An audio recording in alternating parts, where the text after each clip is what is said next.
ये मनरेगा का जो कानून था वो एक ऐसा कानून था, जब वो कानून बना तो पूरे देश की जितनी भी लोकसभा के अंदर विपक्षी पक्षी जितनी भी पार्टियां थी, सबका उसको समर्थन मिला। देश के अंदर जितनी भी सरकारें थी, उन सरकारों का समर्थन मिला और दुनिया की विशेष प्रकार की जो रिसर्च करने वाली संस्थाएं थी, उन्होंने भी मनरेगा को समय समय पर दुनिया की सबसे बेस्ट स्कीम बताई, जिसने गांवों का पलायन रोका, बंधुआ मजदूरी से छुटकारा दिलवाया, ग्रामीण विकास की नई बुनियाद, ग्रामीण विकास का नया आधारभूत ढांचा, ग्रामीण परिवेश में जीवन यापन करने वाले लोगों के जीवन के अंदर बदलाव, ये सारे परिवर्तन मनरेगा योजना से आए। और आप देखेंगे, जब कोविड का समय आया, जहां लोगों को जीवन यापन की भारी दिक्कत आ रही थी, उस समय रिकॉर्ड तोड़ मनरेगा के अंदर लोगों ने काम किया और जो कठिन समय था उससे वो निकल पाए। मैं ये बातें आपको इसलिए बता रहा हूं कि आज भारतीय जनता पार्टी को यही मनरेगा अच्छा नहीं लग रहा है। और ये आज की बात नहीं है, आप अगर पूरा डेटा निकाल के देखेंगे, जब से बीजेपी की सरकार आई है, धीरे धीरे धीरे धीरे करके इसके वर्किंग डेज जो है लोगों को कम उपलब्ध कराए गए। और यही कारण है कि आज देश के अंदर जो औसत है वो 100 दिन के रोजगार में भी मात्र 50 दिन के आसपास है। राजस्थान का भी जो औसत है वो लगभग 50 दिन के आसपास है। तो आप समझ सकते हैं कि जो 125 दिन का जुमला ये दे रहे हैं, वो इनकी कितनी सोची समझी साजिश है। इस योजना को कमजोर करना, इसको बंद करना, उसको डाइवर्ट करने के लिए इसका नाम भगवान श्री राम पे किया गया है। क्योंकि इन लोगों की ये पहले ही पता था कि ये योजना गरीबों के लिए है, कांग्रेस इसका विरोध करेगी, तो इसको धर्म से जोड़ देंगे कि कांग्रेस जो है नाम का विरोध कर रही है। तो सर्वप्रथम तो मैं कहना चाहूंगा, महात्मा गांधी जी का नाम आपने हटाया, गरीब की आत्मा गांधी जी में दिखती थी, कोई बात नहीं, आपने नाम हटा दिया, लेकिन आप योजना को ही जो खत्म कर रहे हो।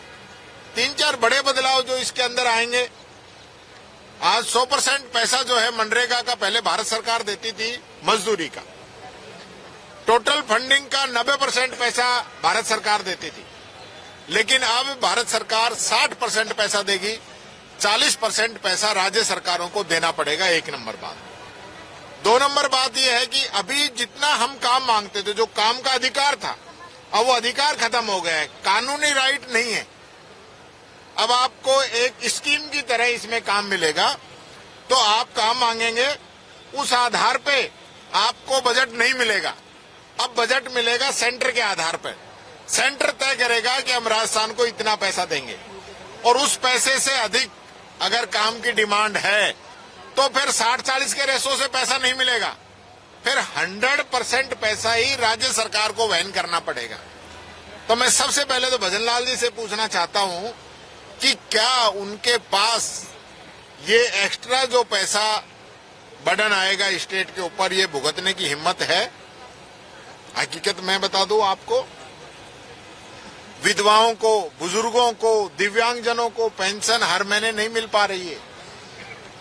अनाथ बच्चों को पालनहार का पैसा हर महीने नहीं मिल पा रहा है। किसान को बीज, किसान को खाद, किसान को बिजली समय पे नहीं मिल पा रही है।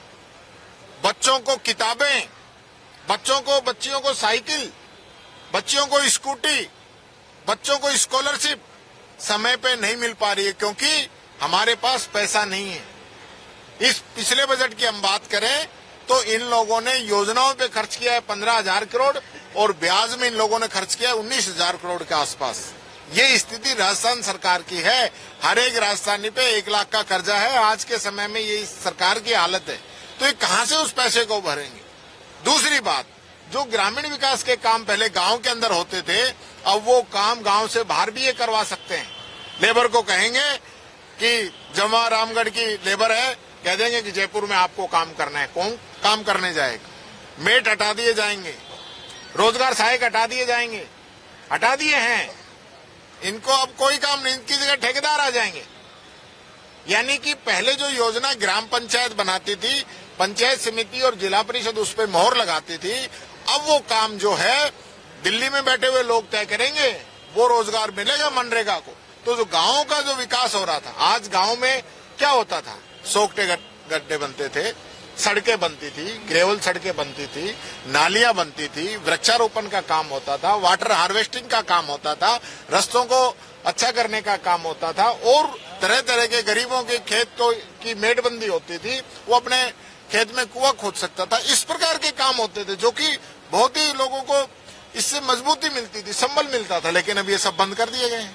अब नई स्कीम आएगी, पता नहीं क्या काम कराएंगे। कहेंगे कहीं रेलवे लाइन बिछड़ी है, उसमें गिट्टी डालने चलना है, तो आधे लोग जाएंगे, आधे नहीं जाएंगे। तो इस प्रकार का जो ये काम ये पूरा कर रहे हैं, ये इस योजना को एकदम खत्म कर दिया इन लोगों ने। इस चीज का विरोध हम लोग कर रहे हैं, जो कि 45 दिन का प्रोग्राम एआईसीसी के द्वारा आया है, जो कि प्रदेश कांग्रेस कमेटी, जिला Congress committee, block Congress committee, मंडल, सब लोग मिलकर इस पूरे प्रोग्राम को पूरा करें।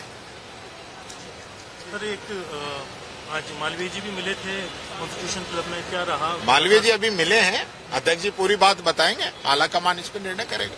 ये मनरेगा जो कानून था, जिसमें राइट टू वर्क, काम का अधिकार सबको था, देश का प्रत्येक नागरिक अपना फार्म भर के जमा कराता और जिसको काम की जरूरत होती उसको काम मिलता, और काम नहीं अगर दिया जाता तो उसको उसका बेरोजगारी भत्ता मिलता। उस कानून को खत्म करने का काम किया है, और अब किसी भी व्यक्ति को देश में मांगने पे काम नहीं मिलेगा। यानी राइट टू जो वर्क सोनिया गांधी जी, मनमोहन सिंह जी और कांग्रेस की यूपीए सरकार ने दिया था, वो कानून अब खत्म हो गया है। नया कानून आ गया है, और नए कानून में 40% पैसा स्टेट को देना पड़ेगा, 60% पैसा केंद्र देगा। जबकि पहले के कानून में लेबर का पैसा 100% केंद्र सरकार देती थी, और मेटेरियल का जो पैसा है वो 90% भारत सरकार देती थी, और 10% पैसा राज्य सरकार को देना था। आज जो मनरेगा चल रही है उसमें 5,000 करोड़ रुपए राजस्थान के लोगों के बकाया हैं। जो पंचायत राज के जनप्रतिनिधियों ने काम किया, उनके सबके बकाया पड़े हैं, वो केंद्र सरकार दे नहीं रही है। और राइट टू वर्क का कानून इन्होंने खत्म करने का दूसरा कानून लेकर के आए हैं। तीसरी बात कि उसमें जहां काम मांगा जाता था मनरेगा में, वहां पर जितने लोग काम करते थे उतना ही बजट उनको मिलता था। उसमें पूरी तरीके से पारदर्शिता थी, कहीं कोई भेदभाव नहीं था। अब जो कानून आया है उसमें भारत सरकार तय करेगा कि कहां मनरेगा इसकी नए कानून के मुताबिक काम की आवश्यकता है, और कितना बजट कहां पर देना है या नहीं देना है। पहले 365 दिन थे, उसमें 100 दिन लोगों को काम का अधिकार था, अब 60 दिन तो उन्होंने कर्टेल ही कर दिया। चौथी चीज जो इन्होंने सबसे खतरनाक करने का काम किया है, वो ये किया है कि राज्य सरकारें जिनका वित्तीय प्रबंधन ठीक नहीं है, कर्ज के ऊपर चल रही हैं, जैसे राजस्थान में 1.25 लाख करोड़ रुपए का कर्जा है, जब तक वो 40% पैसा नहीं देंगे तो वो 60% पैसा केंद्र सरकार को नहीं देना होगा। तो राजस्थान का जो वित्तीय प्रबंधन है या कुप्रबंधन है, उसके हिसाब से 1 रुपया भी वो दे नहीं सकेंगे, क्योंकि जो लोन लिया गया है, ऋण लिया गया है, उसकी किस्तें भरना और जो सरकारी कर्मचारी हैं उनकी वेतन देना, वही उनके बलबूते का नहीं है। उसके लिए भी हमारी जो पेंशन, ओल्ड पेंशन स्कीम है, उसका पैसा ये नहीं दे रहे हैं। जो कांग्रेस सरकार के समय विभिन्न इंफ्रास्ट्रक्चर के काम हुए थे, चाहे वो सड़कों के मामले में हो चाहे दूसरे में हो, उनका भी जो बकाया पेमेंट है वो नहीं दे पा रहे हैं। नई योजना ये ला नहीं पा रहे हैं। जो आरजीएचएस का पैसा है वो भी ये दे नहीं पा रहे हैं प्राइवेट हॉस्पिटलों को। तो मैं समझता हूं कि दवाइयां भी इन्होंने कम कर दी हैं। जो नई भर्ती आनी चाहिए थी वो भर्ती भी नहीं आ रही, क्योंकि इनके पास में बजट भी नहीं है। तो मैं समझता हूं कि ऐसे में इस कानून को बचाने के लिए देश के हर नागरिक अपनी जितनी यथासंभव है उतनी मदद करने के लिए तैयार है। और कांग्रेस पार्टी जिसने ये कानून ला करके एक मजदूर का, गरीब का स्वाभिमान को बचाने का काम किया था, उसको रोजी रोटी की व्यवस्था की थी, और वो किसी सेठ साहूकार के अपनी पेट भरने के लिए हाथ फैलाने की, जो झोली फैलाने की जो नौबत थी वो खत्म हो गई थी। गरीब के घर में भी ढंग से पकवान पकने लगे थे, उसके बच्चे भी उस मजदूरी के पैसे से, नरेगा के पैसे से वो अपने बच्चों को पढ़ाने लगा था। वो सारी व्यवस्थाएं छिन्न भिन्न करने के लिए इन्होंने ये षड्यंत्र किया है, और केवल नाम का बहाना ले रहे हैं। नाम तो हमें पता था कि ये महात्मा गांधी जी के नाम से इनको नफरत है, क्योंकि कांग्रेस पार्टी है जो महात्मा गांधी जी के विचारों को मानती है, और ये नाथूराम गोडसे के विचारों के पोषक लोग हैं। इसलिए इनको महात्मा गांधी से तो कतई प्रेम रहा ही नहीं। केवल ये अपने वोट के लिए जो है वो महात्मा गांधी का नाम लेते हैं, या राम का नाम लेते हैं, या हिंदू मुस्लिम की बातें करते हैं। मैं समझता हूं कि वोट और के लिए जो ध्रुवीकरण और इवेंट मैनेजमेंट और राज्य सरकारों में, राज्यों में इस तरह के लोगों को बैठाना जो हिम्मत ही नहीं कर पाए केंद्र की सरकार को कुछ कहने के लिए। आप देखिए कि 40% नए कानून के मुताबिक राज्यों को हिस्सा देना, राज्यों से एक से भी सहमति नहीं ली गई। 7 राज्यों ने तो आपत्ति भी दर्ज करा दी कि आपने इस तरीके का कानून खत्म करने से पहले हमसे नहीं पूछा। और भजन लाल जी वगैरह तो कैसे कह सकते हैं, वो तो उनके रहमो करम पे उनकी पर्ची से बने हुए हैं। तो जो मध्य प्रदेश हो, राजस्थान हो, हरियाणा हो, जो उनके रहमो क्रम से बिना कोई विधायकों की राय के जो पर्चियों से बने हैं, वो जाकर के अपना विरोध भी दर्ज नहीं करा सकते कि हमारी वित्तीय स्थिति ये नहीं है कि हम 40% पैसा नरेगा में दे सकें, या नरेगा की जगह जो कानून लाया उसमें जो है वो गांव के विकास में दे सकें। पंचायत चुनाव समय पे नहीं कराने पे 3000 करोड़ रुपए हमारे लैप्स हो रहे हैं। अगर 31 मार्च से पहले ये पंचायत राज जो चुनाव पेंडिंग है वो नहीं होते हैं तो 3000 करोड़ रुपए हमारे लैप्स हो गए। तो मैं समझता हूं कि ऐसे में आप समझ सकते हैं कि 5000 करोड़ रुपए नरेगा के बकाए हैं, 3000 करोड़ रुपए हमारे लैप्स हो गए। 2 साल से ग्रामीण विकास हो, चाहे शहरों के विकास की बात हो, चाहे कोई दूसरी हो, सब कुछ ठप पड़ा है। और ऐसे में अमित शाह जी जैसे आकर के भाषण देके चले जाते हैं, वही जुमला जो 2-2.5 साल पहले चुनाव से पहले देते थे, उसी तरीके के झूठे जुमले देके चले गए और इनकी क्लास लगा के चले गए कि आपका जो हिस्सा है स्टेट से जो आना होता है हमारे पास में, वो हिस्सा पहुंच नहीं रहा है। इस तरह की बातें भी मीडिया के माध्यम से हम लोगों को पता लग रही हैं। तो अगर इस तरह की कोई बात है तो बड़ी गंभीर बात है कि एक देश का गृह मंत्री यहाँ आकर के 3-3, 4-4 घंटे गुप्त मीटिंग और मंत्रियों को प्रताड़ना, उनको जो है वो देके चला जाए और प्रदेश को कुछ देके नहीं जाए। तो ये सारी चीजें हैं। ये 45 दिन का हमारा कार्यक्रम है। इसमें अब हम लोग 12 तारीख से 29 तारीख तक, जनवरी तक हम लोग गाँव के अंदर, गाँव के चौपाल में जाएंगे। हर कार्यकर्ता जाएगा। हमने जिलों के अंदर प्रभारी जो है वो प्रेस कॉन्फ्रेंस कल हुई है।